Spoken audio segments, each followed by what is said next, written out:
સ્વામિનારાયણ ભગવાનની જય. અક્ષર પુરુષોત્તમ મહારાજની જય. ગુણાતીતાનંદ સ્વામી મહારાજની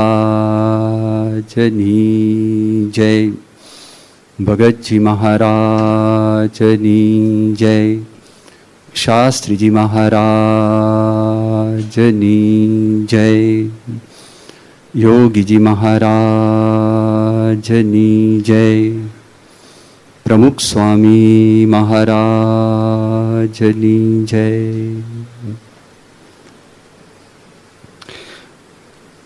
1970માં પરમ પૂજ્ય યોગીજી મહારાજ જ્યારે લંડન પધારેલા તે વખતે એક પ્રેસ રિપોર્ટરે યોગીજી મહારાજને પ્રશ્ન પૂછ્યો હતો કે તમે આ સંસારની અંદર કેવી રીતે રહો છો? ત્યારે યોગીજી મહારાજે વાત કરી કે જળ કમળવત, જેમ પાણીની અંદર એક કમળ હોય અને કમળ ભીનું ન થાય, કમળને કોઈ ડાઘ ન લાગે, એવી રીતે યોગીજી મહારાજે કહ્યું કે પોતે આ સંસારની અંદર રહે છે પણ સંસાર એમને સ્પર્શતો નથી, સંસારની કલુષિતતા એ સ્પર્શતી નથી. યોગીજી મહારાજ તો ફક્ત જળ કમળવત બોલેલા, આ તો પાછળની વાત મેં તમને હમણાં કરી. પછી બીજો પ્રશ્ન એમણે પૂછ્યો, તો પછી અમને ખબર કેવી રીતે પડે કે તમે જળ કમળવત સંસારમાં રહો છો? ત્યારે યોગીજી મહારાજે કહ્યું કે તમે અમારા જેવા થાવ તો ખબર પડે. એમ પ્રમુખ સ્વામી મહારાજનું પણ એવું જ છે. આજે આપણે પ્રમુખ સ્વામી મહારાજ ઉપર વાત કરવાની છે. હકીકતની અંદર આપણે જોવા માટે જઈએ તો જ્યાં સુધી આપણે ભ્રમરૂપ થયા નથી, જ્યાં સુધી આપણને ભગવાનનો સાક્ષાત્કાર થયો નથી, ત્યાં સુધી જેમ છે એમ પ્રમુખ સ્વામી મહારાજનો પરિચય આપવો અશક્ય છે.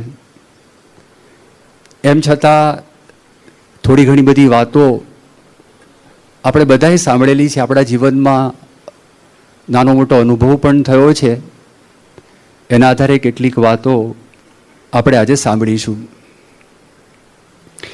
સૌ પ્રથમ તો સ્થૂળ દ્રષ્ટિએ આપણે જો પ્રમુખ સ્વામી મહારાજનું અવલોકન કરીએ તો એમનો જન્મ એક બહુ જ નાના ગામમાં થયો. ગામનું નામ ચાણસદ. પ્રમુખ સ્વામી મહારાજના શિક્ષણનો આપણે જો વિચાર કરીએ તો ફક્ત 5 જ ધોરણનો એમણે અભ્યાસ કરેલો છે. એમણે દીક્ષા ગ્રહણ કરી 18 વર્ષની ઉંમરે. શાસ્ત્રીજી મહારાજે જે BAPS સ્વામિનારાયણ સંસ્થાના સ્થાપક, એ શાસ્ત્રીજી મહારાજે એમણે દીક્ષા આપી. 25 વર્ષની ઉંમરે એમને સારંગપુરની અંદર એક મોટું મંદિર છે આપણું, એમના કોઠારી બનાવ્યા. 28 વર્ષની ઉંમરે BAPS સ્વામિનારાયણ સંસ્થાના પોતે પ્રમુખ બન્યા. શાસ્ત્રીજી મહારાજે નિમણૂક કરી. શાસ્ત્રીજી મહારાજ અક્ષર નિવાસી થયા. ત્યારબાદ યોગીજી મહારાજ શાસ્ત્રીજી મહારાજની જગ્યાએ પધાર્યા અને યોગીજી મહારાજ 1971ની સાલમાં અક્ષર નિવાસી થયા. તે વખતે એમની જગ્યાએ પ્રમુખ સ્વામી મહારાજ, જેમની ઉંમર તે વખતે 50 વર્ષની હતી, એ BAPS સ્વામિનારાયણ સંસ્થાના સમગ્ર સંતો અને હરિભક્તો એના આધ્યાત્મિક વડા થયા. ભાષા જ્ઞાનનો આપણે વિચાર કરીએ, કારણ કે શિક્ષણ ફક્ત 5 ધોરણનું એમને પ્રાપ્ત કરેલું હતું, એટલે ઇંગ્લિશ તો પોતે લખતા નથી અને બોલતા પણ નથી. હિન્દીનો વિચાર કરીએ તો હિન્દી પણ એકદમ ભાંગ્યું તૂટ્યું હિન્દી પોતે બોલે છે. ગુજરાતી પણ એકદમ સામાન્ય બોલે છે. આ સ્થૂળ દ્રષ્ટિએ આપણે વિચાર કર્યો, એમાં થોડીક ઘટનાઓ મેં તમને બહુ સંક્ષિપ્તમાં કીધી. એમાંથી જે સારંગપુર મંદિરના કોઠારી બનાવ્યા અને સંસ્થાના પ્રમુખ બનાવ્યા, બહુ નાની ઉંમર હતી. તો તે વખતે એમના ગુરુ શાસ્ત્રીજી મહારાજે એમનામાં કંઈક જોયું. કારણ કે જે વખતે કોઠારી બનાવ્યા ને પ્રમુખ બનાવ્યા તે વખતે સંસ્થાની અંદર એમના કરતાં પણ ઉંમરમાં મોટા સંતો હતા. એમના કરતાં વધારે અનુભવી સંતો હતા અને કેટલાક હરિભક્તોની ઈચ્છા પણ નહોતી કે એમને પ્રમુખ બનાવે, એ છતાં પણ શાસ્ત્રીજી મહારાજે એ ભવિષ્ય જોતા હોય એવી રીતે આંબલીવાડી પોળની અંદર પ્રમુખ સ્વામી મહારાજને જ્યારે આ સંસ્થાના પ્રમુખ બનાવ્યા તો તે વખતે પોતે એવું બોલેલા હતા કે આ સંસ્થાને હું 50 વર્ષનું સુખ કરતો જાઉં છું. એવું એમને શું જોયું હતું? તો પહેલી આ સ્થૂળ દ્રષ્ટિ અવલોકન આપણે થોડુંક કર્યું. કાર્યની દ્રષ્ટિએ આપણે જો વિચાર કરીએ ત્યારે આપણને ખબર પડે કોઈક વિશિષ્ટ વ્યક્તિ છે, કોઈક સામાન્ય વ્યક્તિ નથી. કાર્ય ઉપરથી કારણનો આપણને ખ્યાલ આવે. વડ હોય, વડ આપણને મોટું દેખાય, આપણને બીજનો ખ્યાલ આવતો નથી. પણ જ્યારે કારણ વડ જોઈએ છે તે વખતે આપણને ખબર પડે કે બીજમાં પોટન્સી, બીજમાં તાકાત, એનું જે ક્ષમતા છે, પોટેન્શિયલ ઘણું બધું હોવું જોઈએ તો જ આ બની શકે, બાકી બની ન શકે. તો કાર્યની દ્રષ્ટિએ આપણે અવલોકન કરીએ. પ્રમુખ સ્વામી મહારાજે ઘણી બધી સામાજિક સેવાઓ કરી. સામાજિક સેવાઓ ઘણી બધી કરી, એમાંથી એ પણ આપણે સંક્ષિપ્તમાં જોઈએ કે 1976ની સાલમાં વિદ્યાનગરમાં પ્રમુખ સ્વામી મહારાજની પ્રેરણાથી બ્લડ ડોનેશન કેમ્પ થયેલો. હવે બોટલની દ્રષ્ટિએ આપણે જો વિચાર કરીએ તો તે વખતે સૌથી વધારે કલેક્શન થયેલું હતું. પણ વિલક્ષણતા એ હતી કે સૌ પ્રથમ વખત કોઈક ધાર્મિક સંસ્થા જોડાયેલી હોય અને એમાં પણ પહેલ કોઈક સંતે કરેલી હોય. આવો પ્રસંગ સૌ પ્રથમ વખત બનેલો હતો. કારણ કે કેટલાક ધર્મો એવું માને છે કે બ્લડ ડોનેશન ન કરવું જોઈએ અને ત્યાર પછી ઘણા બધા બ્લડ ડોનેશન ડ્રાઈવ્સ છે એ થયેલા છે. 1987ની સાલમાં બહુ મોટો દુકાળ ગુજરાતની અંદર હતો અને તે વખતે આપણી સંસ્થાએ કેટલ કેમ્પ્સનું આયોજન કરેલું હતું. તે વખતે ગુજરાતના જે ગવર્નર R.K. ત્રિવેદી એમણે પોતે વાત કરી કે ગુજરાતમાં જેટલા કેટલ કેમ્પ્સ મેં જોયા એમાંથી સૌથી વધારે વૈજ્ઞાનિક દ્રષ્ટિએ શ્રેષ્ઠ કેટલ કેમ્પ્સ એ તમારા હતા, BAPS સ્વામિનારાયણ સંસ્થાના હતા. એ વખતે એ પોતે બોલેલા હતા. વિલક્ષણતા એ હતી એની અંદર કે જે બળદોની રખેવાળી આપણે કરતા હતા એ જ્યારે દુકાળ પૂરો થયો અને ખેડૂતોને જ્યારે આપણે પાછા આપ્યા તો તે વખતે એ બધા બળદો એવા સક્ષમ હતા કે પોતે ખેતી કરી શકે. કેટલાક ઢોરવાડાની અંદર એવું હતું ફક્ત 3 કિલો એને ઘાસ આપે એનું જીવન ટકાવતા હતા. એટલે આમાં કંઈક એવી ખૂબી હતી. પ્રમુખ સ્વામી મહારાજે ત્યાં સુધી વાત કરી કે જ્યારે તમે બળદ પાછા આપો તો વરસાદને હજી વાર છે, હજી તો વરસાદ પડ્યો છે પણ ઘાસ ઉગતા વાર લાગે, એટલે 2 મહિના સુધી એને કોઈ તકલીફ ન પડે એમ દરેકને એટલું ઘાસ તમે આપજો. આજે સામાજિક સેવા કરી પણ સામાજિક સેવામાં બીજી ઘણી બધી ખૂબીઓ છે પણ આમાં એક વિલક્ષણતા એની મેં તમને એ વાત કરી. ત્રીજો આપણે વિચાર કરીએ ભુજનો ભૂકંપ. એ ભુજના ભૂકંપની અંદર કચ્છમાં ભૂકંપ થયો. અહીંયા આગળ પણ આપણે એના આંચકા બધા લાગેલા હતા. તે વખતે પણ આ સંસ્થા બહુ સક્રિયપણે સામાજિક સેવાઓમાં જોડાયેલી હતી. 45 દિવસ સુધી 25 થી 30 હજાર વ્યક્તિઓને આપણે 3 ટાણા ગરમ ખાવાનું આપતા હતા. 50થી વધારે સ્કૂલો કરી, ઘણા ગામડાઓ પણ આપણે નવા કર્યા ત્યાં આગળ અને હજારોની સંખ્યામાં આપણે ઘરો પણ બનાવેલા. પણ વિશેષતા એ હતી કે આપણે માનસિક આશ્વાસન આપ્યું. એ લોકોને સાંત્વના પ્રાપ્ત થઈ, એ લોકોના જીવનમાં આશા બંધાઈ, એ લોકોના જીવનમાં મોટિવેશન પ્રાપ્ત થયું. એક આ વિશેષતા એ સામાજિક સેવા સાથે સંકળાયેલી હતી. આપણી સંસ્થાએ 2000ની સાલમાં, 2007 અને 2009ની સાલમાં બાળકોને બાલિકા દ્વારા વ્યસન મુક્તિ અભિયાનનું કામ કર્યું. આ વિશ્વની અંદર ખરેખર અજોડ કામ હતું. કારણ કે એની અંદર લગભગ 20 થી 25 લાખ માણસોનો સંપર્ક થયો. એમાં લગભગ 15 થી 20 હજાર બાળકોને બાલિકાઓ સંકળાયેલા હતા. એ લોકોએ જનસંપર્ક કરેલો છે, એ લોકોએ પ્રદર્શનો કરેલા છે, જાહેરની અંદર શેરી નાટકના કાર્યક્રમો પણ કરેલા છે અને એ લોકોના જીવનની અંદર એટલી બધી દ્રઢતા થઈ. તો એના માટે પણ એક વિશેષતા કઈ હતી કે બાળકો દ્વારા આ પ્રકારનો પ્રયોગ સૌપ્રથમ પ્રયોગ હતો. હવે આ બાળકો કોઈ દિવસ પોતે જાતે એ વ્યસન નહીં કરે. એ લોકો જ્યારે બીજા માણસને મળવા માટે જાય છે, કારણ કે અજ્ઞાત વ્યક્તિને મળવું એ માણસને સંકોચ થતો હોય, એના જીવનમાં પોતાની લઘુતા ગ્રંથિ છે, લઘુતા ગ્રંથિ દૂર થાય. એક નવશીલભાઈ કરીને બહુ મોટી વ્યક્તિ છે, ઘણા બધા ડ્રામાઓ લખેલા છે, ફિલ્મની સ્ક્રિપ્ટ પણ લખેલી છે. એમણે જ્યારે આ વાતની ખબર પડી, એમણે કહ્યું કે આ મારા માટે એક અતિશય અસાધારણ ઘટના એટલા માટે છે કે આ બધા બાળકો એ બીજાને પ્રેમ કરતા થશે. આ બધા બાળકો કોઈ દિવસ ટેરરિસ્ટ તો નહીં જ થાય. એ ત્યાં સુધી એમણે પોતે વાત કરી દીધી. આ વિશેષતા છે. સામાજિક સેવાની અંદર પરિવર્તનો એનો પણ સમાવેશ થઈ જાય. પરિવર્તનનો આપણે જો વિચાર કરીએ, વ્યક્તિગત જીવનમાં પરિવર્તન, વ્યસન મુક્તિની મેં તમને થોડીક વાતો કરી, પણ અમુક પ્રસંગો તમે જુઓ તો એ પ્રસંગોમાં એ વ્યક્તિનું પરિવર્તન ભગવાનની શક્તિ વગર એ શક્ય નથી. અમેરિકામાં એલએમાં એક રાકેશભાઈ પટેલ કરીને છે, એનું જીવન સત્સંગ મળ્યા પહેલાં એવું જીવન હતું, કોઈ વ્યક્તિને લાગે જ નહીં. નડિયાદના પટેલ, પ્રભુ સ્વામી મહારાજનો સંપર્ક થયો, એમનું પરિવર્તન થયું. અમદાવાદમાં ડૉક્ટર હર્ષદભાઈ પટેલ છે, સ્વામિનારાયણ પ્રકાશમાં બહુ વિગતથી એમનો લેખ આવેલો છે. ગુજરાતના તત્કાલીન મુખ્યમંત્રી જીવનભાઈ પટેલ તોબા પોકારી ગયા હતા, ત્રાહિમામ પોકારી ગયા હતા. અને માંડલ પંચની અંદર, અનામત આંદોલનમાં, રાજકીય આંદોલનોની અંદર બધા સાથે સંકળાયેલા. બીજે મેડિકલ કોલેજમાં કોઈ વ્યક્તિ એનું નામ ન લે, એ વ્યક્તિ પ્રભુ સ્વામીના સંપર્કમાં આવ્યા અને આમૂલ પરિવર્તન થયું. ઈસ્ટ આફ્રિકાની અંદર સુભાષભાઈ પટેલનું પરિવર્તન થયું. આ જો સામાજિક ક્ષેત્રે આવા ઘણા બધા કામ કરેલા છે, એની આપણે વાત કરી. આપણે જો કાર્યની દ્રષ્ટિએ અવલોકન કરીએ છીએ, એમાં સામાજિક સેવાઓની આપણે વાત કરી. પ્રમુખ સ્વામી મહારાજે બહુ મોટા મોટા ઉત્સવો કર્યા. પહેલો ઉત્સવ થયો 1981ની સાલમાં ભગવાન સ્વામિનારાયણ દ્વિજન્મ શતાબ્દી મહોત્સવ. એ ઉત્સવ 37 દિવસનો હતો. જ્યારે એ ઉત્સવ થયો તો એ ઉત્સવની અંદર જે લોકો આવ્યા, એમાં નૈતિક, સામાજિક, આધ્યાત્મિક, આ બધી વ્યસન મુક્તિની, સામાજિક, આ બધી વાતોનો તો સમાવેશ થઈ ગયેલો હતો.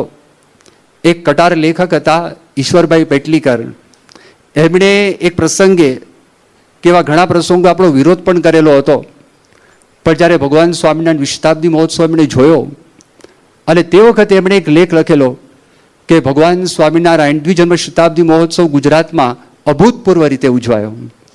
ગુજરાત સમાચારની અંદર આ બધા લેખ આવેલા અને પોતે વર્ણન કર્યું એમને આ સંસ્થા માટે, પ્રમુખ સ્વામી મહારાજ માટે, સંસ્થાના સંતો માટે, હરિભક્તો માટે, સ્વયંસેવકો માટે અત્યંત અહોભાવ એમના અંતરમાં એ પ્રગટ થયો. અને પહેલી જ વખત આપણા દેશની અંદર આજે ઉત્સવ થયો, એ ઉત્સવ વેલ મેનેજ ઉત્સવ હતો.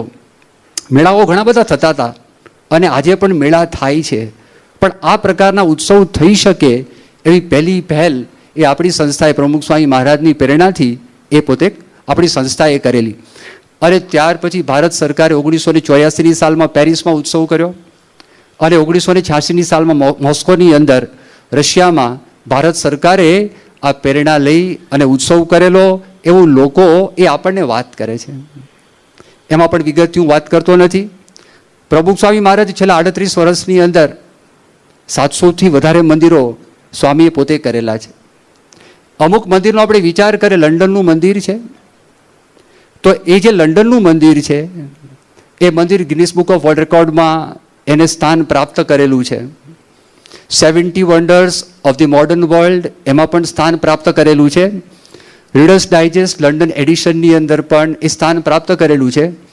પ્રિન્સ ચાર્લ્સની આર્કિટેક્ચરની કોલેજ છે, એના તરફથી એને અવોર્ડ પ્રાપ્ત થયેલો છે. એને પર્યાવરણનો અવોર્ડ પણ પ્રાપ્ત થયેલો છે. 2004ની સાલમાં 2 મંદિરો અમેરિકામાં થયા, હ્યુસ્ટનમાં, શિકાગોની અંદર. હ્યુસ્ટન ક્રોનિકલે the best, the ultimate sacred architecture, એનો અવોર્ડ હ્યુસ્ટન મંદિરને આપ્યો. 2005ની સાલમાં શિકાગો મંદિરને પણ અવોર્ડ પ્રાપ્ત થયો. હવે આ બધા અસાધારણ કાર્ય છે. આ સામાન્ય કાર્ય નથી. આપણે જો એકાદ કાર્યનો પણ વિચાર કરીએ, આપણને ખબર પડે કે આ પ્રમુખ સ્વામી મહારાજ દેખાય જ સામાન્ય, 5 ધોરણનો અભ્યાસ કરેલો છે, પણ વિદેશની અંદર આ પ્રકારનું એક મંદિર થવું એ બહુ મોટી વાત છે. એ સામાન્ય વાત નથી. એ કાર્ય પરથી આપણને ખ્યાલ આવે તો 2005ની સાલમાં શિકાગોની અંદર જે CBC, શિકાગો બિલ્ડિંગ કોંગ્રેસ તરફથી ત્યાં આગળ 49 સબમિશન્સ હતા અને 49 શોર્ટલિસ્ટ થયેલા બધા બાંધકામો હતા. એની અંદર શિકાગોના મંદિરને એ પ્રથમ સ્થાન છે એ પ્રાપ્ત ત્યાં આગળ થયું. ત્યાર પછી એટલાન્ટાની અંદર એના કરતાં પણ વધારે નકશીવાળા કામ ટોરોન્ટોની અંદર થયા. એ પણ બહુ જ મોટા કામ ત્યાં આગળ થયેલા છે. અક્ષરધામનો આપણે વિચાર કરીએ, ગાંધીનગર અક્ષરધામ જેના આપણે દર્શન કરી ઘણી બધી વખત દર્શન કરેલા છે. જ્યારે પંજાબના ગવર્નર સુરેન્દ્રનાથ મલ્હોત્રા અહીંયા આગળ આવેલા, પહેલી વખત એમણે આ સ્થાન જોયું અને આ સ્થાન જોયા પછી એમણે પોતે વાત કરી કે મારા દેશના બધા જ સ્થાન મેં જોયેલા છે. અને એમણે પોતે એક વાત કરી કે I know my country like the palm of my hand. આજે હથેળીને હું જોઉં છું એવી રીતે મારા દેશને હું જોઈ શકું છું. પણ એમણે વાત કરી કે let me tell you one thing, in the last 200 years not even the government of India, let alone any private organization, has built a monument, a complex of this magnitude. એમણે કીધું છેલ્લા 200 વર્ષની અંદર ભારત સરકારે પણ નહીં, પ્રાઇવેટ ઓર્ગેનાઇઝેશનની વાત હું તમને કરતો જ નથી કે આ પ્રકારનું સંકુલ હજી સુધી છેલ્લા 200 વર્ષની અંદર બનેલું નથી. અરે એ માણસ પણ બહુ રાજી થયા હતા. દિલ્હી અક્ષરધામનો આપણે વિચાર કરીએ, ગિનિસ બુક ઓફ વર્લ્ડ રેકોર્ડની અંદર વિશ્વનું સૌથી મોટું હિન્દુ મંદિર એનું એ સ્થાન છે, એ સ્થાન પ્રાપ્ત કરેલું છે. આ મેં તમને જે વાત કરી આની વિશેષતા શું છે? ધારો કે એને ફર્સ્ટ સ્થાન પ્રાપ્ત ન થયું હોય તો પણ બહુ હરકત નથી. આ જે રીતે મંદિરો થયા, જે રીતે ઉત્સવ થયા, તો આપણા સંસ્થાના અનુયાયીઓ હવે જો બિરલાથી બિરલા મંદિર બનાવે ને તો બિરલા મંદિર તરીકે બધા લોકો આ બિરલાનું મંદિર છે. આપણા સંસ્થાનો કોઈ બિરલા નથી, આપણા સંસ્થામાં કોઈ ટાટા નથી. મોટાભાગના હરિભક્તો મિડલ ક્લાસના છે, ઘણા બધા હરિભક્તો ગરીબ છે, અમુક લોકો પૈસાદાર છે. આ જે બધા સ્ટેટમેન્ટ છે એ સંપથી કેવું કામ થાય, મોટા પુરુષની દ્રષ્ટિથી કેવું કામ થાય, ગુરુ ભક્તિથી કેવું કામ થાય, સેવાથી કેવું કામ થાય, સમર્પણથી કેવું કામ થાય, એના બધા સ્ટેટમેન્ટ્સ છે. કાર્યનો આપણે વિચાર કરીએ, પ્રમુખ સ્વામી મહારાજે 700થી વધારે સંતો બનાવ્યા અને આ જે સંતોની વાત કરી, સંતો થોડા જુદા છે. ભગવાન સ્વામિનારાયણે જે સંતોની પરંપરા આપી, એ જે દિવસથી સંસારનો ત્યાગ કરે તે દિવસથી સંબંધીનો સંબંધ સંપૂર્ણ સ્ટોપ. માતા પિતા ભાઈ બહેન સાથે વાત ના કરી શકે, એમના જીવનમાં સ્ત્રીધનનો ત્યાગ હોય, એમના નામનો એક નવો પૈસો પણ બેંકમાં ન હોય, ખાનગીમાં પણ ન હોય, બેંકની અંદર પણ ના હોય, બહાર જવું હોય તો જોડની અંદર જ જવું પડે. એ બધી સાધનાઓ ભગવાન સ્વામિનારાયણે આપી અને આજે પરંપરાની અંદર પ્રમુખ સ્વામી મહારાજે એ બધી પ્રણાલિકાઓ એ જારી રાખેલી છે. એ બધી વિશેષતા છે. જ્યારે ભૈરવસિંહ શેખાવત ગોંડલમાં આવેલા તો એમણે પોતે એક વાત કરી કે મારી દ્રષ્ટિએ પ્રમુખ સ્વામી મહારાજનું મોટું કાર્ય આ છે કે 700 સંતો પ્રમુખ સ્વામી મહારાજે બનાવેલા છે. આ એક વિશેષ છે, સમર્પિત સંતો છે. એક કોઈ પણ આધ્યાત્મિક ગુરુ પાસે આવા સંતો હોય એ બહુ મોટી વાત છે. સામાન્ય સંતોની ખાવાના મળતું ને બાવા થઈ જાય, બધી રીતે અનુકૂળતા હોય, એન્જિનિયર હોય, ડૉક્ટર હોય, ચાર્ટર્ડ એકાઉન્ટન્ટ હોય, વેલ સેટ થયેલા હોય, બુદ્ધિશાળી હોય. હવે એ વ્યક્તિને 18 વર્ષ, 19 વર્ષ, 20 વર્ષની ઉંમરે એક પ્રેરણા આપી અને ખાલી ઝાજી પણ પ્રેરણાની સ્વતઃ એના અંતરમાં ઈચ્છા થાય, પ્રમુખ સ્વામીના સંપર્કમાં આવીને એમના મનમાં એમ થાય કે ચલો આપણે દીક્ષા ગ્રહણ કરવી છે. ઘણા બધા સંતો, ભણેલા ગણેલા સંતો છે, ઘણી બધી વખત આપની સમક્ષ વાત પણ કરેલી છે. પણ જો કહેવાનું શું કે આ એક વિશેષતા કાર્યની દ્રષ્ટિએ આપણને ખબર પડે કે આ એક વિલક્ષણ વિભૂતિ છે, આ સામાન્ય નથી. કદાચ કોઈક વ્યક્તિ આ કામ કરે, ઘણા ઠેકાણે દીક્ષા થાય છે, મેં તમને વિલક્ષણતા તો બતાવી છે. મંદિરો પણ કરનારા આપણને કદાચ મળે, ઉત્સવો કરનારા પણ મળે. કદાચ કોઈક વ્યક્તિ આમાંથી કાંઈ ન કરે. આનાથી મહત્તા છે, એના કરતાં વધારે મહત્તા છે, સદગુણોની મહત્તા છે, ચારિત્રની મહત્તા છે. તો પ્રમુખ સ્વામી મહારાજ એક વિરલ વિભૂતિ છે. આ ત્રીજું અવલોકન છે, ચારિત્રની દ્રષ્ટિએ કેવા છે. ચારિત્રનો વિચાર કરીએ, એ ચારિત્ર ઘણા બધા ગુણોનો સમૂહ છે. અહિંસા, બ્રહ્મચર્ય, અસ્તેય, અપરિગ્રહ, સત્ય, દયા, કરુણા, સેવા, સમર્પણ, પરોપકાર, આત્મવિશ્વાસ, નિર્ભયતા, કર્મઠતા, નિયમિતતા, આ બધા ગુણોનો સમૂહ એટલે ચારિત્ર છે. આમાંથી કોઈ એકાદ ગુણ પણ આપણે જીવનની અંદર આપણે જો એમાં પીએચડી થવું હોય ને, બહુ મુશ્કેલ કામ છે. દાખલા તરીકે અહિંસાને પૂર્ણપણે પહેલાં સમજવું ક્યારેક તો મન કર્મ વચને આપણે અહિંસાની વાતો કરીએ છીએ, એ આચરણમાં લાવવું દુષ્કર છે. આ તો એક જ ગુણની તમને વાત કરું છું. એમાં પણ હિંસામાં અહિંસા ક્યારે છે? અહિંસામાં હિંસા ક્યારે છે? એ પૂર્ણપણે સમજવું. એકાદ ગુણ પણ આવ્યો હોય તો પણ જબરજસ્ત તાકાત શક્તિ એ માણસના અંતરમાં ઉત્પન્ન થાય. આજે પ્રમુખ સ્વામી મહારાજ આ બધા જ ગુણોનો સમૂહ છે. એમને સહજપણે આ બધા ગુણો એમના જીવનની અંદર એ આવેલા છે. આ પણ એમની મોટપ છે, પણ અસલી મોટપ કઈ? આ બધા ગુણોનો પણ જે આધાર છે, ખરેખર સાચી મોટપ પ્રમુખ સ્વામી મહારાજની કઈ છે? મેં તમને વર્ણન કરું. 5 જ ધોરણ છે ખાલી ભણેલા છે. સ્થૂળ દ્રષ્ટિ અતિશય સામાન્ય છે. અસલી મોટપની વાત ભગવાન સ્વામિનારાયણના વચનામૃતની અંદર એ કરેલી છે.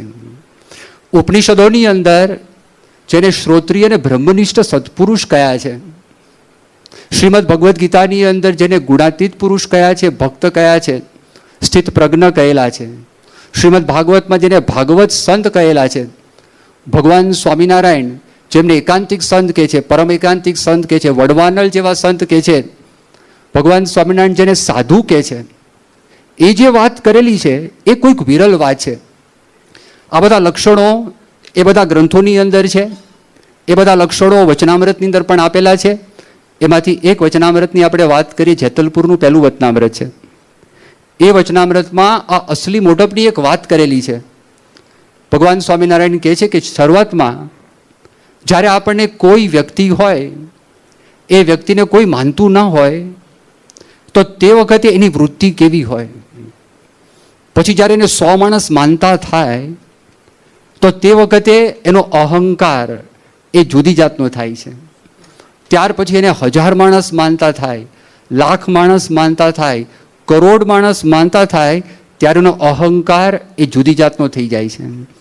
અને કોક બ્રહ્મા જેવો થાય, કોક શિવ જેવો થાય, કોક ઇન્દ્ર જેવો થાય, ત્યારે જે સવડી સમજણવાળા છે એ એવો વિચાર કરે છે કે મારી મોટપ છે એ મોટપ આને લીધે નથી, પણ મારી મોટપ શા વતે છે? તો એમાં લખે છે કે મારી મોટપ આત્મા વડે છે અને સંતના સમાગમથી મારી મોટપ છે. એ સવડી સમજણવાળો વિચાર કરે. તમે જો વિચાર કરો, આ મોટપની વાત કરી, આખા પૃથ્વીનું માણસ પાસે રાજ આવે, એ વ્યક્તિ મોટો કહેવાય. ઇન્દ્રની વાત કરે, બ્રહ્માની વાત કરે, શિવની વાત કરે, ત્યાં સુધીની મોટપની વાત કરે. આનાથી મોટપ નથી. એટલે પ્રભુ સ્વામી મહારાજનું તમને વર્ણન કર્યું મેં આ બધું, એનાથી પોતે મોટપ નથી માનતા. આગળ જે બધું ગણાવ્યું એનાથી પણ પોતે મોટપ નથી માનતા. એ મોટપ છે એમની.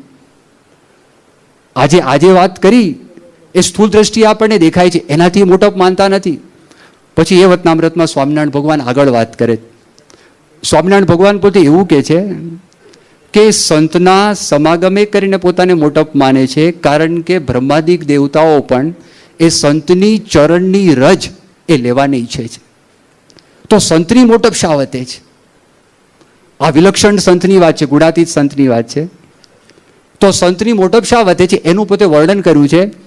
એમાં પણ ભગવાન સ્વામિનારાયણ વાત કરે છે સંતની મોટપ. એક તો સંતમાં આત્મનિષ્ઠા છે એને કરીને મોટપ છે, અને બીજી વાત કરી કે સંતમાં ભગવાનની ભક્તિને ઉપાસના છે એને કરીને મોટપ. આ છે ને સૂક્ષ્મ વાત છે, એમાંથી બધું બહાર નીકળે છે.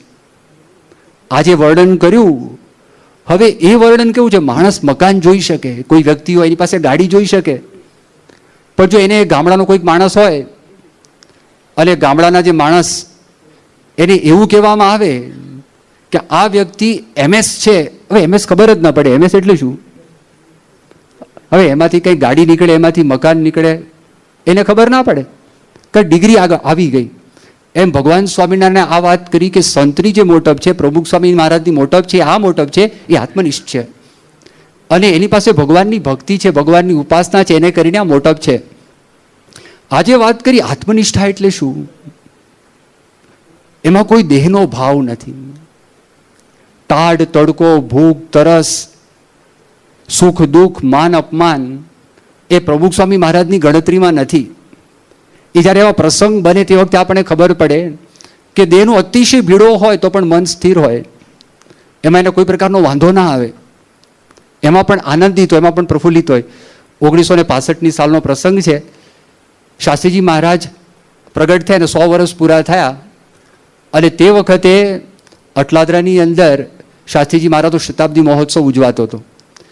એ શતાબ્દી મહોત્સવની અંદર પ્રમુખ સ્વામી મહારાજ સર્વે સર્વા કાર્યની અંદર યોગીજી મહારાજે બધું કામ સોંપેલું, બધા ડિપાર્ટમેન્ટ પ્રમુખ સ્વામી મહારાજ જ સંભાળતા હતા. ઉતારવાનો વિભાગ પણ એમના ઉપર હતો, સરભરાનો વિભાગ પણ એમના માથા પર હતો, રસોડાનો વિભાગ પણ એમના માથા પર હતો. બીજું બધું કામ છે દેખરેખ પોતે રાખતા હતા. અને એટલો બધો પરિશ્રમ એમણે વેઠ્યો. એક વખત પ્રમુખ સ્વામી મહારાજે 1991ની સાલમાં એક જ વખત એમના મુખ થકી આ વાત સાંભળી છે. 1 મહિનો સુધી પોતે સૂતા જ નહોતા અને ક્યારેય કોઈ દિવસ ઠાકોરજી જમાડવા માટે એ સામેથી ગયા નહોતા. પણ મોટા સ્વામી એક વૃદ્ધ હતા, એમને ખબર હતી પ્રમુખ સ્વામી મહારાજનું આ અંગ છે, એટલે એમણે મનમાં નક્કી કરી રાખેલું કે જ્યાં સુધી પ્રમુખ સ્વામી મહારાજ જમવા માટે ના આવે ત્યાં સુધી હું પણ નહીં જમું. જ્યારે એમણે પોતે આ વાત કરી, એ ભૂખ્યા ન રહે એના માટે પ્રમુખ સ્વામી મહારાજ 2 વાગે, 2:30 વાગે, 3 વાગે, ક્યારેક 4 વાગે એ ઠાકોરજી જમાડવા માટે આવતા અને 1 મહિના સુધી સૂતા જ નથી. હવે આ દેહને કેટલું બધું કષ્ટ પડે, પણ તે વખતે એમના મનમાં એ બિલકુલ વાત નહીં. જો આત્મનિષ્ઠ ખરેખર પુરુષ હોય અને એમના વર્તનમાં આ વાત હોય તો જ બની શકે, બાકી ન બની શકે. 1977ની સાલમાં પ્રમુખ સ્વામી મહારાજ પરદેશ વિચરણમાં ગયેલા હતા. તે વખતે પણ સખત હાડ મારી. એ વિચરણ એવું હતું, ઉતારો એક ઘરમાં હોય, પછી સવારે પૂજા બીજા સ્થળની અંદર હોય, પૂજા પછી અલ્પાહાર કરવા માટે જવાનું હોય, ત્રીજા સ્થળની અંદર હોય, અને અલ્પાહાર કર્યા પછી પધરામણી ચાલુ, બપોરે ઠાકોરજી જમાડવાના 4થું સ્થળ, અને ત્યાં આરામ કરીને પધરામણી ચાલુ, પછી સભાનું 5મું સ્થળ, અને 5મા સ્થળમાં સભા પતી જાય અને 6ઠ્ઠા સ્થળની અંદર ઠાકોરજી જમાડવા માટે આવવાના. એ સતત આખો ભીડો, એકદમ સંપૂર્ણપણે ભીડો, એની અંદર પણ પોતે સ્વસ્થ હતા. અમેરિકાનો એક પ્રસંગ છે. અમેરિકામાં પ્રમુખ સ્વામી મહારાજ, એ જ વર્ષની આ વાત છે, કેન્સાસ સિટીમાં હતા. ત્યાંથી જવાનું હતું સેન ફ્રાન્સિસ્કો. એ સેન ફ્રાન્સિસ્કો ગાડીની અંદર, એ વખતે 1977ની સાલમાં પ્રમુખ સ્વામી મહારાજ પ્લેનમાં ગયા જ નહોતા, ગાડીની અંદર જ વિચરણ હતું. West coast to east coast, New York to San Francisco 3000 mile તો તમે સ્ટ્રેટ જાઓ તો થાય, પણ જો ફરતા ફરતા વિચરણ કરો એ બહુ મોટું થઈ જાય. અને આ પ્રસંગ છે કેન્સાસ સિટીથી સેન ફ્રાન્સિસ્કો પ્રમુખ સ્વામી મહારાજ એ પોતે નીકળ્યા. તો એમાં 3 રાત અને 2 દિવસ સતત ટ્રાવેલિંગ. ખાલી નાહવા માટે કોઈક મોટલ હોય, મોટલની અંદર ત્યાં સ્નાન કરવાનું, પૂજા કરવાની, સાથે જે નાસ્તો લીધો એ નાસ્તો કરવાનો. પ્રમુખ સ્વામી મહારાજ પણ જાગે, એ ડ્રાઈવરની પાસે જ પોતે બેઠા હોય. અને સેન ફ્રાન્સિસ્કો જ્યારે આવ્યા, આ ઉજાગરો કરી અને ત્યાં આગળ ડબલિનની અંદર રમણીકભાઈ શાહ કરીને હરિભક્ત હતા, એમને ત્યાં ઉતારો. સવારના પોરમાં પ્રમુખ સ્વામી મહારાજ, બહુ વહેલી સવાર નહીં, પણ સ્વામી લગભગ 10 વાગે ત્યાં આગળ પહોંચ્યા.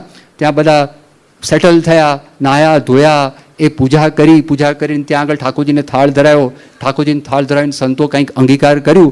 આ બધી શું કહેવાય ઘટમાળ પછી, અને એ પછી સ્વામીએ સાંજનો કાર્યક્રમ પૂછ્યો કે કાર્યક્રમ શું છે. એમણે કીધું કે સ્વામી 3:30 થી 5:30ની સભા રાખેલી છે, એટલે 2:30 વાગે ઘરથી નીકળી જવાનું છે. હવે આટલા થાકેલા બધા હતા, બધા તો પડી ગયા. સ્વામીના મનમાં તો હતું નક્કી 2:30 વાગે નીકળવાનું. એ વહેલા જાગી ગયા. 2 વાગે એ સ્નાન કરવા માટે ગયા. કોઈ સેવક સંતોને ઉઠાડ્યા નહીં અને જાતે ત્યાં ગયા. હવે એમનો કટકો ક્યાં તો એમને ખબર નહીં, એટલે જે ભીનું આ ગાતરિયું કે ધોતિયું હતું એનાથી શરીરને પોતે લૂઈ કાઢ્યું. એ ભીના ગાતરિયા કરીને અંદર આવ્યા અને પછી ધોતિયું બધું પહેર્યું. પછી બધા સેવક સંતોને ઊભા કર્યા અને કીધું આપણો ટાઈમ થઈ ગયો છે, આપણે જવાનું છે. એટલે બધા ત્યાં આગળ 3:30 વાગે સભા હતી અને 3:30, 5:30 એટલે 2:30 વાગે નીકળવાનું હતું. ત્યાં નીકળ્યા અને 3:30 પહેલાં એ ત્યાં આગળ જ્યારે પહોંચ્યા, જે હોલની અંદર સભા હતી, એક પણ શ્રોતા નહીં, કોઈ કરતા કોઈ નહીં. અને પછી પ્રમુખ સ્વામી મહારાજને સંતો બધા ગમત કરવા લાગ્યા. બીજો કોઈ માણસ અકળાઈ જાય આ પ્રસંગ જોઈને. અને ત્યાં આગળ બધા ગમત કરતા હતા. 4 વાગે બધા આવવા લાગ્યા અને પછી 4 થી 6ની ત્યાં આગળ સભા થઈ. પછી પાછા આવ્યા, પાછા આવીને આરતી થઈ, વળી ભોજન છે, ઠાકોરજીને થાળ ધરાયો અને 9 વાગે એમણે પત્ર લેખનની શરૂઆત કરી. તો 9 વાગ્યાથી 9:45 વાગ્યા સુધી રાત્રે પત્ર લેખન કર્યું. પ્રગટ ભગત આટા મારે, બીજા સેવક સંતો આટા મારે, અને છેલ્લો પત્ર પ્રમુખ સ્વામી મહારાજ, એમના એક સેવક સંત દેશમાં હતા દેવચરણ સ્વામી, એમના પર પોતે પત્ર લખેલો. અને પત્રમાં એવું લખતા હતા, પ્રગટ ક્યારનો આટા મારે છે અને આ જ્ઞાનપ્રિય છે એ ઝોલા ખાય છે, પણ બેમાંથી મને કોઈ કહી શકતું નથી કે તમે બંધ કરો અને તમે સુવો અને મને સુવા દો, એવું કોઈ કહી શકતું નથી. પણ તું અહીંયા હોત તો તું મને કહે આ લપ મૂકો અને આરામ કરો, એવી તું મને વાત કરત. હવે 9:45 વાગ્યા સુધી આટલો બધો, એમને પણ ભીડો તો હતો જ, એ બધો હતો જો દેહનો અનાદર. તે વખતે પણ આટલા લાઇટ એ ક્યારે બની શકે? દેહભાવ ના હોય તો જ. દેહભાવવાળી વ્યક્તિ કોઈ દિવસ કોઈ સંજોગોની અંદર એનાથી આ કામ થઈ શકે જ નહીં. એટલે આત્મનિષ્ઠામાં આ આવે છે, તો વર્તનની વાત આવે છે, ખાલી વાતોની વાત આવતી નથી. માણસ નિરૂપણ કરી જાય આત્મા કેવો છે એની વાત આવતી નથી. આ તો એ આવે. બીજી વાત આવે છે અપમાન થાય. એ અપમાનની અંદર પણ સ્થિરતા રહે. અપમાનમાં પણ લેશ માત્ર પણ કાંઈ પણ ગડબડાટ થાય નહીં. સારંગપુરની અંદર અક્ષરતીત સ્વામી છે, મુખી સ્વામી તરીકે ઓળખાય. ત્યાં સરભારા પોતે કરે છે. એમને પેલા સત્સંગ નહીં, એ પોતે વર્ણન કરે છે. એક પ્રસંગ એવો બનેલો, પ્રમુખ સ્વામી મહારાજ એમના ઘરની સામે પધરામણીમાં આવેલા. યોગીજી મહારાજ ધામમાં ગયા હતા, તે વખતે એક સામેનું ઘર હતું, પધરામણીમાં આવેલા. હવે એ જે મોટા ભાઈ હતા સત્સંગ, નાના ભાઈને સત્સંગ નહીં. એટલે ત્યાં આગળ જ્યારે ગયા અને એમાં દાખલ થયા તો નાના ભાઈ તરત બોલવા લાગ્યા. નાના ભાઈએ વાત કરી કે આ ધુતારા ને મારા ઘરમાં બોલાવ્યા કોણે? આ લોટિયાઓ મારા ઘરમાં ના જોઈએ. અને પ્રમુખ સ્વામીને સમુદ્રની વાત કહી, લોટિયા બહાર નીકળો, તમારો પગ મારા ઘરની અંદર નહીં. પ્રમુખ સ્વામી એકદમ સ્વસ્થપણે કાંઈ પણ નહીં, બહાર નીકળી ગયા. પણ પેલા જોતા હતા એના અંતરમાં અહોભાવ ઉત્પન્ન થયો, અહોભાવ પ્રગટ થયો. એમના મનમાં એમ તો મારા માટે જ પ્રમુખ સ્વામી મહારાજ આ પધરામણી કરી છે અને આ પ્રસંગ ઊભો થયેલો છે.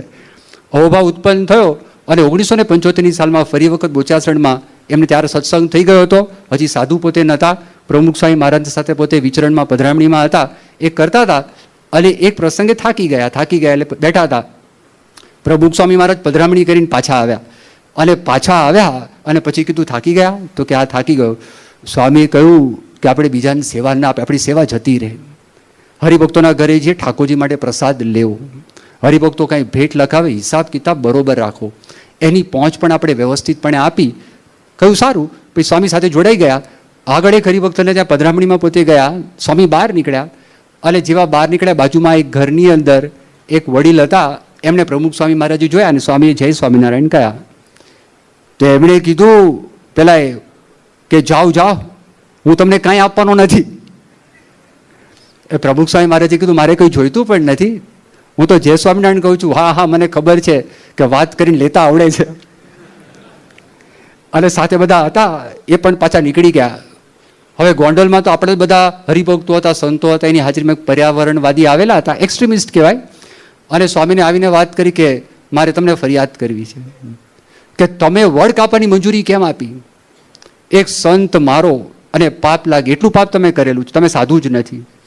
એ પ્રમુખ સ્વામી વાત કરી, એમણે કોઈ વડ કાપ્યો નથી, પણ વડની ડાળીઓ કેટલીક નડતી હતી. આ તો વડ તો ઉગે, તમે જો બધે એની કેટલીક ડાળીઓ નડતી હતી, ડાળીઓ કાપી છે. ના બધા હરિભક્તો કહેવા લાગ્યા તમે શાંત થાઓ. અને એમણે તો કે મારો મને બહુ જેમ તેમ બરાડા પાડવા લાગ્યા. પ્રમુખ સ્વામી કે બોલવા દો, ઉભરો લઈને આવ્યો છે, શાંત થઈ જશે. કેટલું બોલશે અને આપણે શું ચોંટી જવાનું છે? ધીરજ આખ્યાન આપણે વાંચીએ છીએ, તો ધીરજ રાખવી કે ના રાખવી? એકદમ શાંત થઈ ગયા.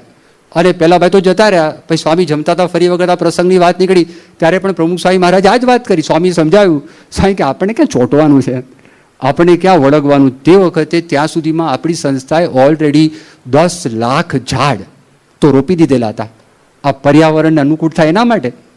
એમને તો બધું ખબર. બીજે દિવસે એમના મિત્ર માફી માગવા માટે આવ્યા કે મારા મિત્રનું બોલ્યું ચાલુ તમે માફ કરજો. આવો પ્રસંગ બન્યો. એક વખત તો પ્રમુખ સ્વામી ઓપરેશન, ગાંઠનું ઓપરેશન, ત્યાં આગળ થાપામાં ગાંઠ હતી, બિનાઇન ગાંઠ હતી, એનું ઓપરેશન કરાવ્યું. મુંબઈમાં એક હરિભક્તને ત્યાં આરામ કરતા હતા અને એક પોલિટિશિયન સ્વામીને ત્યાં આગળ મળવા માટે આવ્યા. અને મિથ્યા આક્ષેપ, તમે જો વિચાર કરો, એ ભણેલો ગણેલા માણસ, બુદ્ધિશાળી માણસ, આ પ્રાથમિક શિષ્ટાચાર જેને માનવતા કહેવામાં આવે કે કોઈ વ્યક્તિ માંદા હોય તમે જોવા માટે જાઓ, આ પ્રમુખ સ્વામી જેવી વિભૂતિને મળવા માટે પોતે આવે છે. અને એ વખતે આ વ્યક્તિ મિથ્યા આક્ષેપ કરવા લાગે, જાતના બધા આક્ષેપો કર્યા. જ્યારે બીજાએ રોકવા માટે પ્રયત્ન કર્યો, પ્રમુખ સ્વામી મહારાજે વાત કરી બોલવા દો, તમે એમને બોલવા દો, વાંધો નહીં, ભલે બોલતા. અને પછી એ વ્યક્તિ છે કેટલું બોલે, માણસ બોલતા બોલતા થાકી જાય, બોલતા બોલતા શાંત થઈ જાય. એક વ્યક્તિ પ્રમુખ સ્વામી મહારાજનો ફોટો પોતાના પગ નીચે કચડ્યો, બૂટ નીચે. અને અહીંયા અમદાવાદનો છોકરો છે, એને થયો પસ્તાવો. અને પસ્તાવો થઈને પ્રમુખ સ્વામી મહારાજ પાસે આવ્યા, કોઈ સત્સંગી નહીં, એમને જો. અને સ્વામી કીધું કે અમારા દિલની અંદર પણ નથી. બીજા એક વ્યક્તિ બેઠા હતા, પ્રમુખ સ્વામી મહારાજ જમતા હતા અને તે વખતે બધો પરિચય અપાતો હતો. સ્વામી જમી લીધું અને જમી લીધા પછી વ્યક્તિની વાત કરી, છગનભાઈ ટાંકની વાત નીકળેલી કે એના પૌત્ર પણ ત્યાં આગળ બેઠા હતા. અને પૌત્રની વાત કરી કે આ કાર્ય કરતા છે, એટલે વિનંતી કરી કે સ્વામી મારા બાપુજીને એટલો બધો સત્સંગ નથી, અને મારા દાદાનો સત્સંગ હતો પણ આ સત્સંગ નથી. તો ક્યારેક ક્યારેક તો પછી બહુ એવું બધું બોલે છે, આપણાથી સંભળાય ને એવું બોલે છે. સ્વામી કે હજી સુધી અમારી પાસે પહોંચ્યું નથી હજી સુધી અમારી પાસે પહોંચ્યું નથી, અમને અડ્યું નથી. એકદમ સ્વસ્થપણે એ સ્વામી પોતે વાત કરી. એટલે આ બધા પ્રસંગો એવા છે, એ પ્રસંગમાં ભલભલો માણસ છે એ ગમે તેવો મોટો હોય એ વ્યક્તિ પણ એ હલી જાય. બીજી વાત કરી મોટપની, એ વાત કઈ છે? ભગવાનની ભક્તિ અને ભગવાનની ઉપાસના. ભગવાનની ભક્તિની જ્યારે આપણે વાત કરીએ ને, તો પ્રાથમિક શરત એ છે કે ભગવાનના અસ્તિત્વનો સ્વીકાર. તો પ્રમુખ સ્વામી મહારાજના જીવનમાં તો પ્રશ્ન છે જ નહીં. એમના યોગની અંદર જે કોઈ વ્યક્તિ આવે છે, એ વ્યક્તિના જીવનમાં ભગવાન છે એનું અસ્તિત્વ એ માનવા લાગે છે. એ તદ્દન નાસ્તિક માણસ હોય તો પણ માનવા લાગે, અને ઘણાને આમાં રસ નો તો વ્યક્તિ માનવા લાગે. ડૉક્ટર સુબ્રમણ્યમે પ્રમુખ સ્વામી મહારાજની સર્જરી કરી. એ વ્યક્તિ કર્મઠ, વર્ક ઇઝ વર્શિપ, આપણે કામ કરીએ એ જ પૂજા છે. પણ જ્યારે પ્રમુખ સ્વામીનો યોગ થયો અને જ્યારે બહુમાન થયું, સાષ્ટાંગ દંડવત પ્રણામ કર્યા, એ પહેલાં અમેરિકામાં વેસ્ટચેસ્ટરની અંદર અવારનવાર જ્યારે પ્રમુખ સ્વામી મહારાજને મળવા માટે આવતા, હરિકૃષ્ણ મહારાજને પોતે પગે લાગતા, દંડવત પણ કરતા. એ જાહેર સભામાં પોતે દંડવત કર્યા. સારંગપુરમાં આવેલા તે વખતે પણ એમને દંડવત કર્યા. એ વ્યક્તિના જીવનમાં એક એવો અનુભવ થયો કે પ્રમુખ સ્વામી મહારાજનું ઓપરેશન કરતા વખતે મને એવો અનુભવ થયો કે સાક્ષાત સ્વામિનારાયણ ભગવાન મારી ઓટીમાં ઓપરેશન થિયેટરમાં પધાર્યા હોય અને મારા દ્વારા એમણે ઓપરેશન કરી લીધું હોય. તો એ વ્યક્તિના અંતરની અંદર આ પ્રકારની પ્રેરણા થાય. એક વખત સ્વામીને કોઈકે પૂછ્યું, એમણે વાત કરી કે સ્વામી તમને અખંડ કયો વિચાર રહે છે? પ્રમુખ સ્વામી મહારાજે વાત કરી ભગવાનનો વિચાર. આ પોતે બોલ્યા ભગવાનનો વિચાર અખંડ રહે છે. 1977માં વેમ્બલીમાં એક પ્રેસ રિપોર્ટરે સ્વામીને પૂછ્યું કે ભગવાન છે? સ્વામી કીધું છે.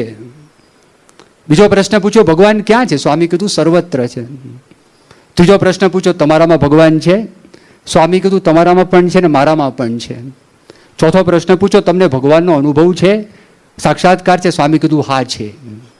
આ બધા તો વિધાનો થયા. કોઈ પણ માણસ વિધાન કરે ભાઈ મને ભગવાનનો સાક્ષાત્કાર છે, પણ જીવનમાં આવવું જોઈએ. પ્રમુખ સ્વામી મહારાજ વર્ણન કરે છે કે સ્થાવર જંગમ દરેક ઠેકાણે ભગવાન છે. ભગવાનને જોવા, એ સ્થાવર જંગમ દરેક સ્થાનની અંદર અક્ષરધામમાં જે ભગવાન છે ભગવાનને જોવે છે. પણ જ્યારે આચરણ થાય ને ત્યારે ખબર પડે કે ખરેખર આ વાત છે, ખાલી બોલે છે એટલું નહીં, પણ એમના જીવનની અંદર પણ આ વાત છે.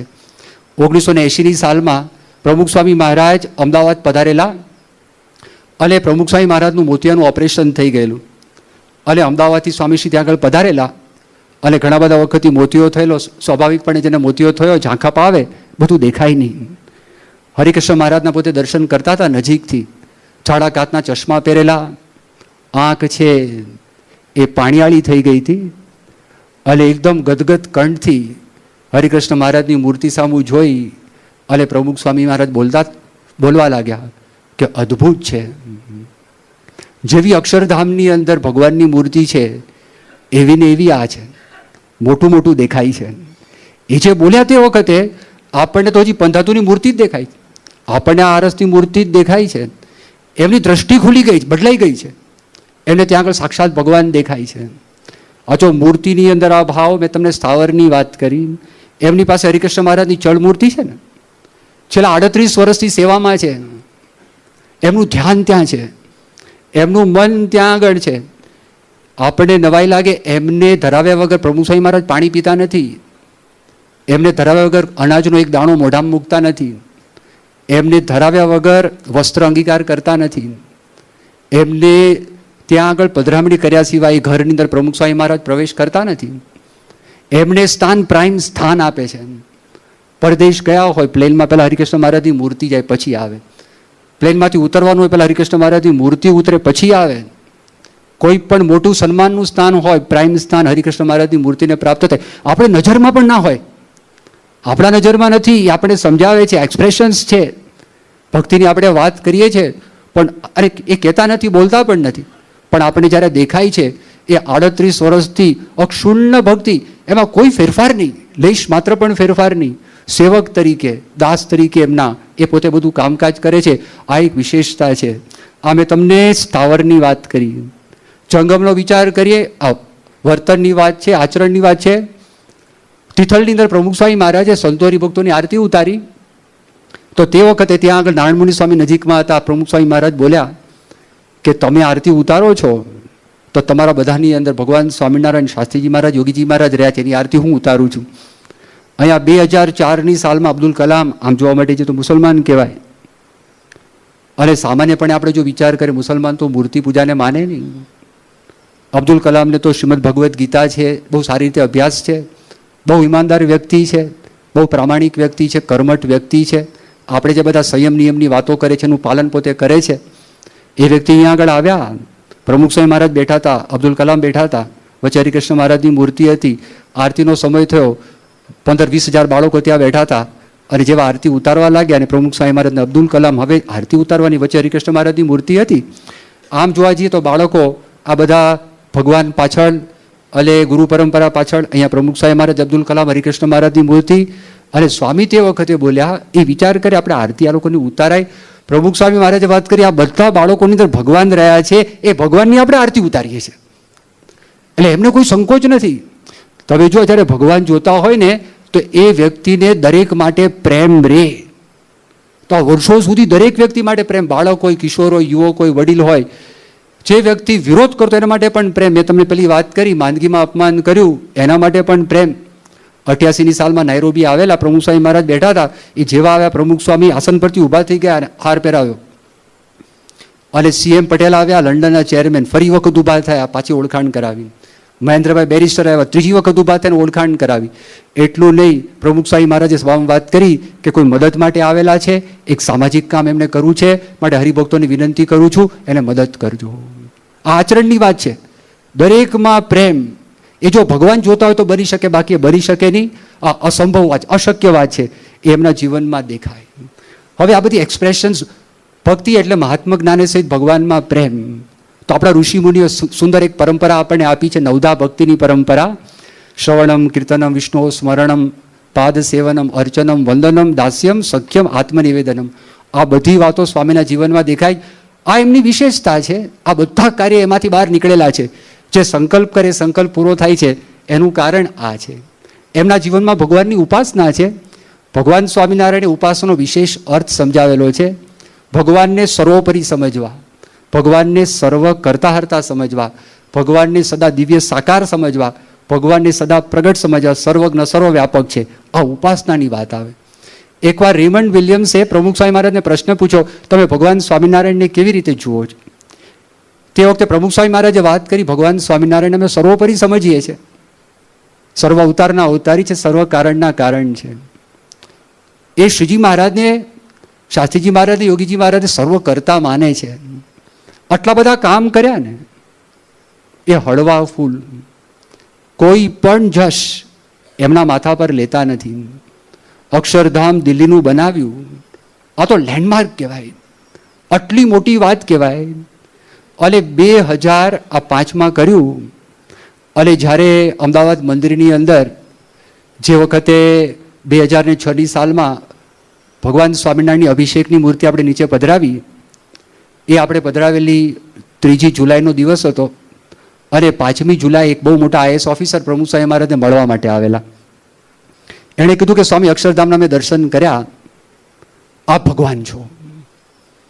પ્રમુખ સ્વામી મહારાજ તરત જ વાત કરી કે સ્વામિનારાયણ ભગવાનના આશીર્વાદ અને યોગીજી મહારાજનો સંકલ્પ અને સંતોને સ્વયંસેવકો એનો દાખલો, એનાથી આ કામ થયેલું છે. ઇન્સ્ટન્ટ. અને માને છે, જીવની અંદરથી માને છે. હવે આ ક્યારે બને? કરતા ભગવાન મનાય તો, બાકી આ શક્ય નથી. સંતો બનાવ્યા તો પણ કરતા ભગવાન છે. મંદિરો કર્યા, ઉત્સવો કર્યા, કરતા ભગવાન છે. જે કંઈ કરે છે, ક્ષણે ક્ષણ જે કાંઈ થાય છે, એ કરતા ભગવાન શ્રીજી મહારાજને માને છે. હંમેશા સદા દિવ્ય સાકાર માને છે. દિવ્ય એટલે નિર્દોષ માને છે. એક ભાઈ પ્રમુખ સ્વામીને પ્રશ્ન પૂછ્યો કે બાંગ્લાદેશમાં વાવાઝોડું આવેલું, આ મુંબઈમાં પ્રશ્ન પૂછ્યો, તે વખતે ભગવાને દારૂ પીધેલો? 5 લાખ માણસો બધા મરી ગયા. બહુ શાંતિથી સ્વામી સમજાવ્યું, જો ભગવાનમાં દોષ નથી. સ્વામીએ કહ્યું, જવાબ શું આપે છે?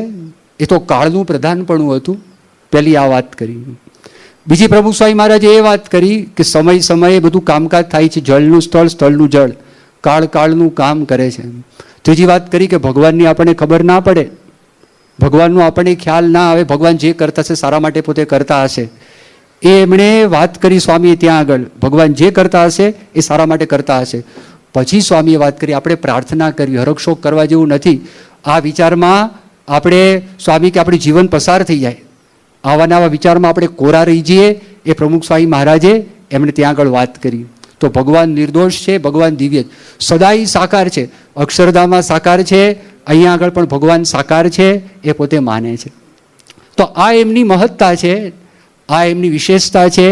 એવા સાચા માર્ગદર્શક એ આપણને પ્રાપ્ત થયા છે આધ્યાત્મિક પથની અંદર, અથવા વ્યવહારિક માર્ગદર્શન આપણને જે કંઈ જોઈતું હોય એ આપણને એ પ્રાપ્ત થાય છે. એકાદ બે પ્રસંગ કહી અને હું વક્તવ્ય મારું પૂરું કરું. પ્રસંગ એવો થયેલો કે 1996 સાલમાં પ્રમુખ સ્વામી મહારાજ બેંકોકથી દેશમાં આવતા હતા અને તે વખતે એક ઇન્ડસ્ટ્રીયાલિસ્ટ થાપર કરીને બેઠા હતા. ડૉક્ટર મૃદુલભાઈ એમની સાથે હતા. અને પછી મૃદુલભાઈ સત્સંગના મહિમાની વાત કરતા હતા. પછી પ્રમુખ સ્વામી મહારાજના દર્શન કરવા માટે લઈ ગયા. એમણે સ્વામીને વાત કરી કે હિન્દુ ધર્મ આપણને શું આપે છે, એ મને ટૂંકમાં તમે વાત કરો. હવે જો ટૂંકમાં વાત કરવાની વાત કરી 2 વાક્યની અંદર, પ્રમુખ સ્વામી મહારાજે વાત કરી કે હિન્દુ ધર્મ માણસને માનવ બનાવતા શીખવે છે અને મોક્ષની રીત બતાવે છે. ચારિત્રની વાત, મોક્ષની વાત આટલામાં કહી દીધી. બીજો પ્રસંગ, દિલ્હીમાં માનવસિંહ કરીને બહુ મોટા ઇન્ડસ્ટ્રીયાલિસ્ટ છે, એનું પોતાનું પ્રાઇવેટ જેટ છે અને બહુ મોટી વ્યક્તિ છે, ઉંમરમાં નાના છે. એમણે પ્રમુખ સ્વામીને પ્રશ્ન પૂછ્યો, જીવનનો ધ્યેય શું? પ્રમુખ સ્વામી મહારાજે વાત કરી, જીવનનો ધ્યેય આત્માનું કલ્યાણ કરવું, બ્રહ્મરૂપ થઈને ભગવાનની ભક્તિ કરવી. એણે કહ્યું કે સ્વામી આમાં તો સ્વાર્થ નથી, પોતાનું કલ્યાણ કરવું સ્વાર્થ ન કહેવાય. પ્રમુખ સ્વામી મહારાજે વાત કરી, જ્યાં સુધી પોતાનું સ્વરૂપ આત્મા નહીં મનાય ત્યાં સુધી હું ભાવ નહીં ટળે, અને જ્યાં સુધી હું ભાવ નહીં જાય ત્યાં સુધી ગમે તેવી સેવા કરીશું તો પણ એમ લાગશે મેં સેવા કરી છે, અને એ સાચી સેવા નથી. અને છેલ્લે ડૉક્ટર સ્વામીને પણ યાદ કરી લઈએ. પ્રમુખ સ્વામી ડૉક્ટર સ્વામી વાત કરે છે કે પ્રમુખ સ્વામી મહારાજ કેવા છે, એ વર્ણન કરે છે કે most extraordinary person in the most ordinary form. Shri Swaminarayan ભગવાનની જય.